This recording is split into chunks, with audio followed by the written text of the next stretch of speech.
love you, Shane Parker.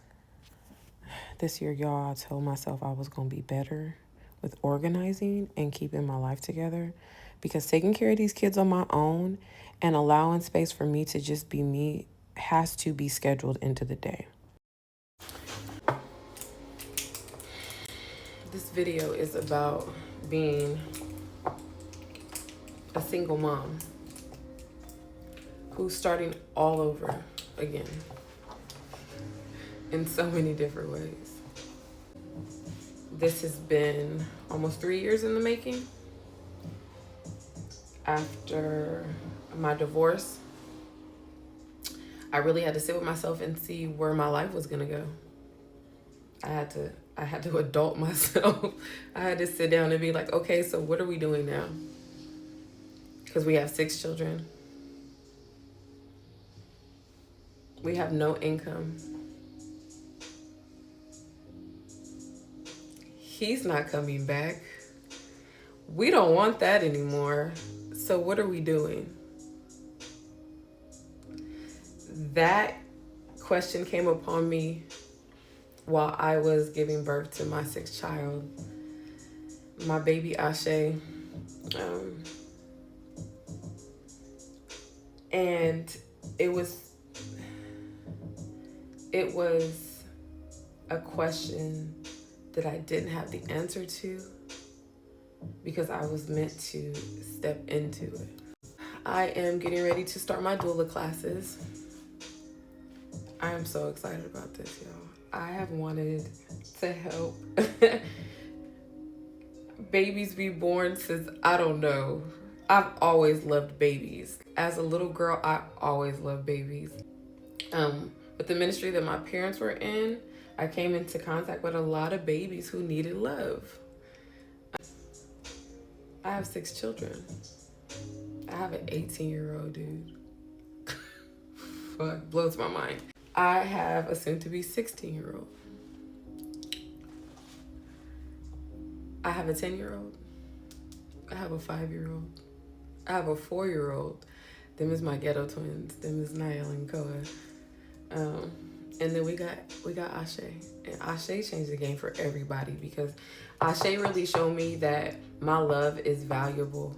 She really showed me that my love is it's so nurturing. It's overly nurturing, because my baby struggles with separation of me. She cannot stand to not be up under me.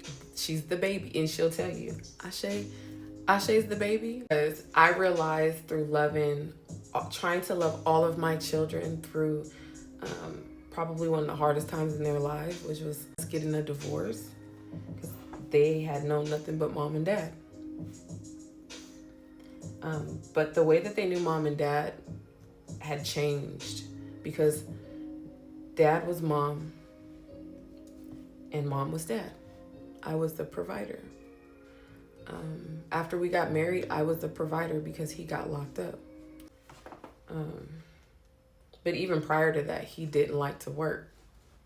He'd rather sell weed than to go to work. So he's just a lazy ass man, you know? And after I had Koa, turned around and got pregnant with Niall, I wasn't going back to the post office to have to be at work assisting people while in the bathroom pumping it every 30 minutes for 2 babies, because I'm that mom. I'm that mom. And mind y'all, this is in the middle of COVID. So I'm homeschooling 3 kids while breastfeeding 2, or while breastfeeding 1 and pregnant with another, excuse me. I really thought I had a man. I thought a man was one who stayed with the woman who they had children with. I thought that's what a man was. I didn't know that a man is supposed to provide. He's supposed to protect. He's supposed to show consistency. These are things that a male must learn. I think Jill Scott said it best. If you can tell me what to do, you can tell me what to do. But if you can't tell me what to do, you can't tell me what to do. So I feel like when a woman is allowed to be in her femininity by not having to be the sole provider, when there is a man in the house who can assist. But my ex always wanted to sell drugs, like delivering weed. Driving around San Diego delivering weed to people, that was his favorite job.